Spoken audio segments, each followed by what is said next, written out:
Hello everyone, good morning. তো এই ভিডিওটা যে করছি, এই ভিডিওটা হচ্ছে মনসা পুজোর আগের দিন। আমি একটা শর্টসের মধ্যে বলেছি যে আমি এখন ডেইলি ব্লগ আপলোড করব, বাট আমি একদিন দুদিন করতে পারিনি। কারণটা হচ্ছে আমাদের বাড়িতে মনসা পুজো হয়, তো আগে অনেক লোকজন আসতো, খুব জমজমাটি পুজো হতো, কিন্তু এখন সেরকম হয় না। তাও মাসিরা সকলে আসে। তো মনসা পুজোর আগের দিন মনের সকালটাতে খুবই আনন্দ ছিল, কারণ মাসিরা সবাই আসবে। তো সকালবেলা একটু চা খাচ্ছিলাম, আর আমি বেকারির বিস্কুট দিয়ে চা খেতে খুবই ভালোবাসি। তোমরা কে কে বেকারির বিস্কুট ভালো খাও অবশ্যই কমেন্ট করো। আর সকালবেলাতে খেয়েছিলাম হচ্ছে পরোটা। বাড়িতে যেমনই পরোটা বানানো হোক না কেন, দোকানের পরোটা যেন একটা আলাদাই স্বাদ লাগে।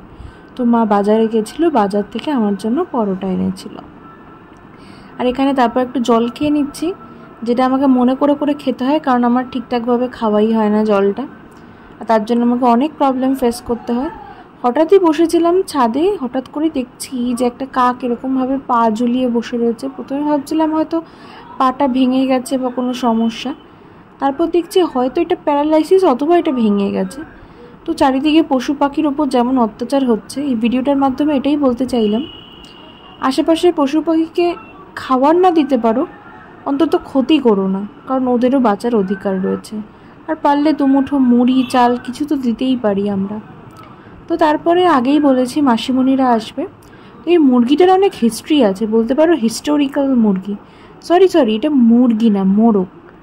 তো এই মুরগিটা, আবারও মুরগি বলে ফেলছি, মোরগটা আমার মাসির মেয়ের যে মেয়ে, মানে আমার মাসির নাতনি, সে যখন ছোট ছিল তখন এই মুরগিটা দেখিয়ে ওকে খাওয়াতো। এই যে দেখতে পাচ্ছ ও। তো মুরগিটা তখন, আবারও মুরগি বলে ফেলছি, মোরগটা 20 টাকা দিয়ে কেনা হয়েছিল। রাস্তার সামনে দিয়ে এই মানে বাচ্চাগুলো যাচ্ছিল, তো সেখান থেকে কিনে আনা হয়েছিল ওকে ওটা দেখিয়ে খাওয়ানোর জন্য।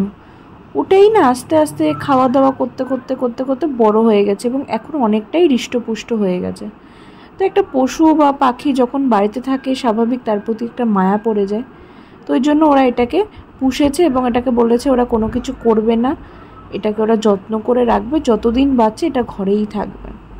আর এই পুচকি মেয়েটার ওর প্রতি এতটা টান, কারণ ছোটোবেলা থেকে ওকে দেখে দেখে খেয়েছে, তো ওকে জড়িয়ে ধরে। সবথেকে মজার ব্যাপার, মোরগটা না কেউ ধরতে আসলে প্রচণ্ড ঠোকর দেয় মুখ দিয়ে, এবং যেহেতু হৃষ্টপুষ্ট খুব লাগেও। কিন্তু স্ট্রেঞ্জভাবে এই পুচকিটা যখন ওকে জড়িয়ে ধরে, মোরগটা কিছু বলে না। আমি আগেও অনেক ইউটিউবে ভিডিও দেখেছি যে কুকুর বলো আরও কোনো কিছু বলো, আমরা ধরলে কীরকম করে, কিন্তু বাচ্চা কাচ্চা ধরলে না কিছুই করে না, জিভ দিয়ে চাটে, চুপচাপ শুয়ে থাকে। ওরাও হয়তো বোঝে যে বাচ্চাদের কারা ইনোসেন্ট কারা বড়।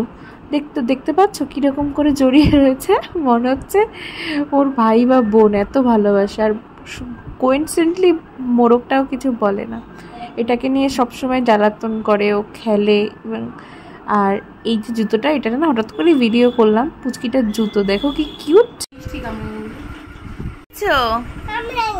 আর এই হাতে কি, এটা